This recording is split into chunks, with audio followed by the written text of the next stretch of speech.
So the next section brings us to the using artificial intelligence to overcome writer's block. So I'm going to play a video for you guys, and we can kind of just open it up to a discussion about what this kind of stuff means to us, in the industry. The Watson Beat is a project that began as the brainchild of Janani Mukundan. Watson Beat is a cognitive system that understands music theory and emotion, and today it's going to inspire you to create a new song. Sounds delicious. How does it work? Well, basically we start with the melody, it listens to it, learns from it, and creates an original composition. The rhythm section of the Watson Beat is responsible for the drum beat, bass line, and chord progressions of the composition. The Watson Beat utilizes reinforcement learning, or RL, a type of machine learning. If the note chosen for the next line in the progression is a standard concept, like a 1-4-5 chord progression in G major, then the system is rewarded.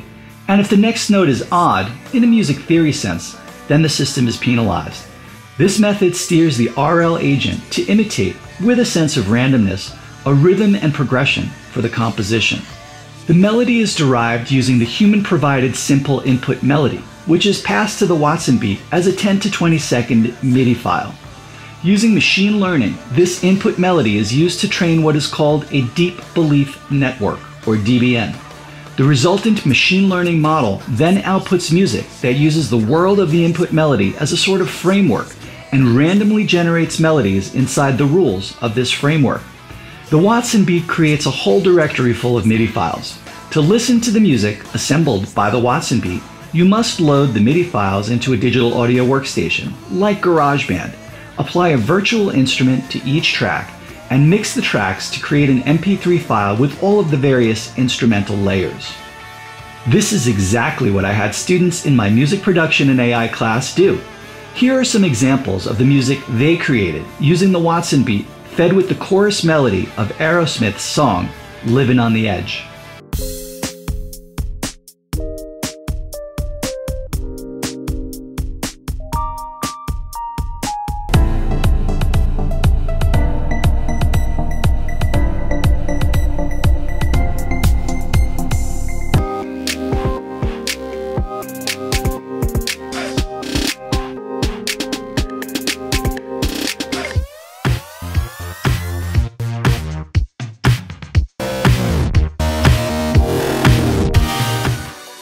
Encore AI is a deep learning algorithm that will write new lyrics in the style of any artist that you train it to understand.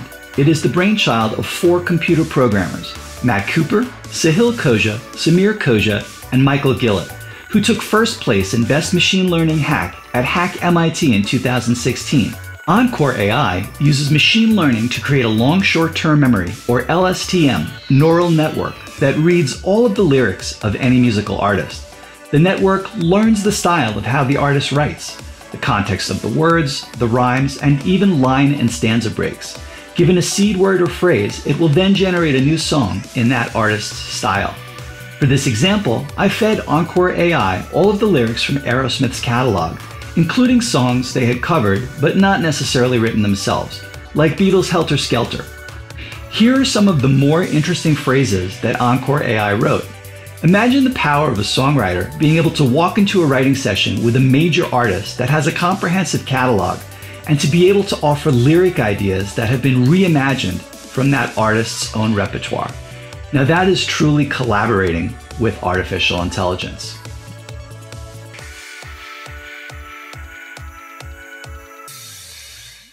So there it is. This is some, I think some really interesting stuff, and it's not stuff that's necessarily commercially available yet, but it's definitely in its infancy, and I just wanted to see what you guys thought of it, and maybe even talk about who owns this stuff after it goes through that kind of transformation. Wow, I mean that is a good question. Who owns it? But I think probably the person who created it owns it. I don't think it really, because it was inspired by the music, say, of Aerosmith. I don't know that it would be owned by Aerosmith. I think it would be owned by, it's so different from anything that Aerosmith had actually done that I think it's more like, I could listen to every Aerosmith song and then say, I'm going to write a melody that's kind of like an Aerosmith song, but is original, and I'd own that. Aerosmith wouldn't own it, so I think this is no different. I have a different issue with the whole thing. I think this is really great, and I think it facilitates a lot of creation of music, and it could actually facilitate the creation of a lot of great music. Like, I totally see the potential here for great things to come out of it. One of the things that I think that a lot of these kinds of things, and even also like, general algorithmic approaches to music fail to do is they fail to anticipate revolutionary change. And I think that when you start to put everything through a rearview mirror to generate things that sort of are consistent with the rules that have already been established, you don't leave room for somebody who's the rule breaker. Right? The person who's going to come and do the thing that no one's ever done. And it might take a minute for people even to get their head around it. And they might not even like it at first. But then when the dust settles, it actually is the thing that changes the entire landscape. So I've yet to see artificial intelligence be able to do that, to say, okay, let's throw out all the rules and do something really cool and different and be revolutionaries. But the truth is that most music is not revolutionary. And so I think in a lot of ways this could really generate a lot of really great music that a lot of people will really love. But like I said, I still want to see that room in the culture for radical change. Wow. I think ain't nothing like the real thing, baby. With all respect, my daughter's married an EDM kid named Brills, and he's brilliant, and all of that stuff is great. I just think. And I know I'm going to sound like a real old guy, but I think the human touch and the human condition, like I was looking at the Aerosmith words, and what they end up doing is they generalize sassafras. So they'll use a sassafras-like word, but that doesn't mean that that's where it's coming from. From a songwriting perspective, it's kind of like a Kmart version of a real songwriter. And the drum beats, I loved it actually, but none of it is similar. So I think the ownership is whatever kid is doing it, it would virtually be their song. And John Lennon said, there's only 12 notes.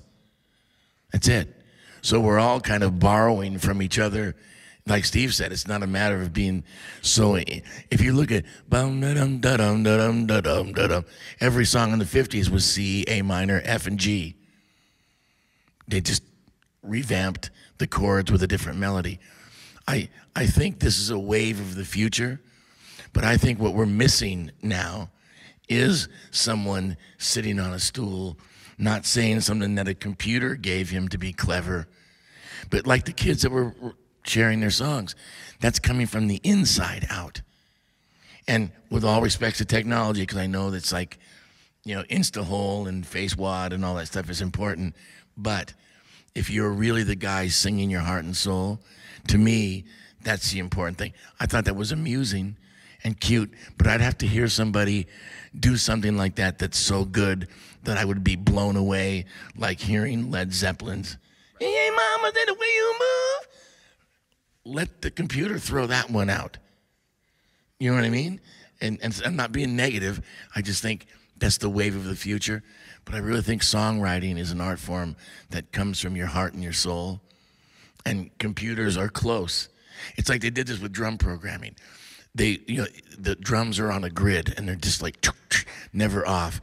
And then someone said, well, it doesn't feel as good as that thing. So they invented a program that slows the drums up.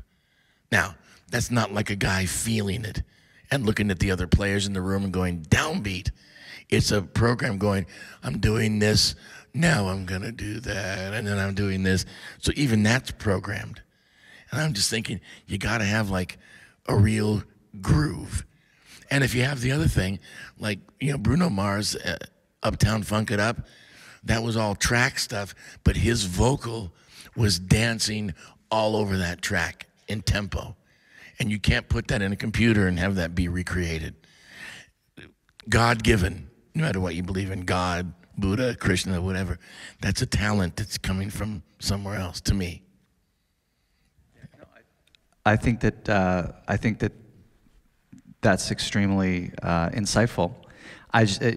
For me, it's like having taught here for a bit and having looked at like the history of technology, like if you look at like a Baroque era organ, it was the most complex piece of machinery on the planet in the Baroque period.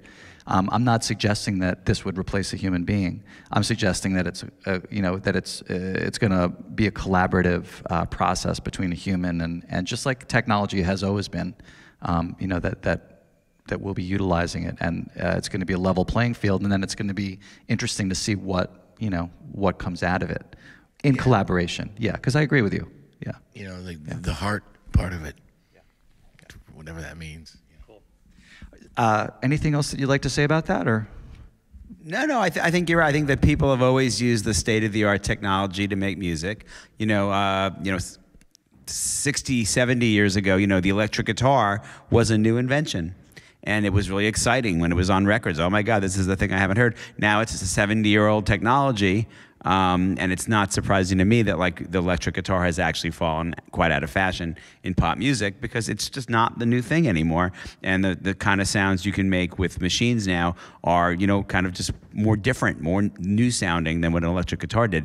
Doesn't mean electric guitar is bad. Just means it was of its moment, and it might not hold the same place in the culture as it did before. Like I'll give another example is for me that I'm always interested in is microphones. The invention of the electric microphone just changed the whole style of singing.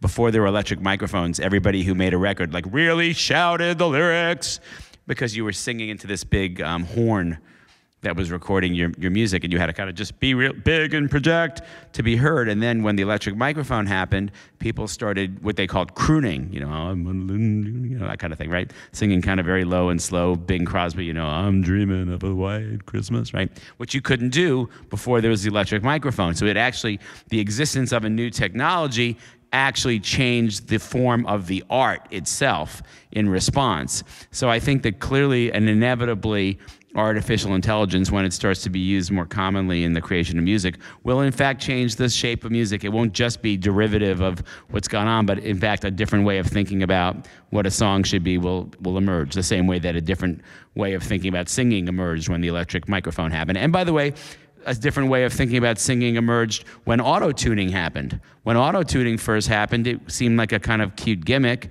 or even a way to improve the singing of a bad singer. But then auto-tune kind of became an instrument that people just use on records because it's an instrument the same way that you'd use a drum. You'd use auto-tune. It's just an instrument. So I think that all these technologies have profound effects on the shape of music. Yeah, I agree. There's one other thing, though. It's still... the shape of that is great, but it still is going to always take a person to make that either come out of the computer and into something that's going to make that happen. So it's kind of like, thank you for the idea, Mr. Computer, but I have to take it to a new level. And what Steve is saying is that things get old, but it's all a huge circle. If you look at Uptown Funk It Up, which we were just talking about, all the kids are going like, oh, Michelle Pfeiffer, you don't go. It's real, yeah. But none of them ever heard of Earth, Wind, and Fire and Parliament and the Isley Brothers, who had been doing Uptown Funk It Up 35 years ago. But the new audience is going, it's so now. Well, it's going to keep doing that forever and ever. And when Adele came out, the balladeer, it's always going to be there whether we want it to or not. So it's just like we need humans to make the new stuff happen, I think. I think that needs a little fist bump. Thank you, brother. All right. Fist bump.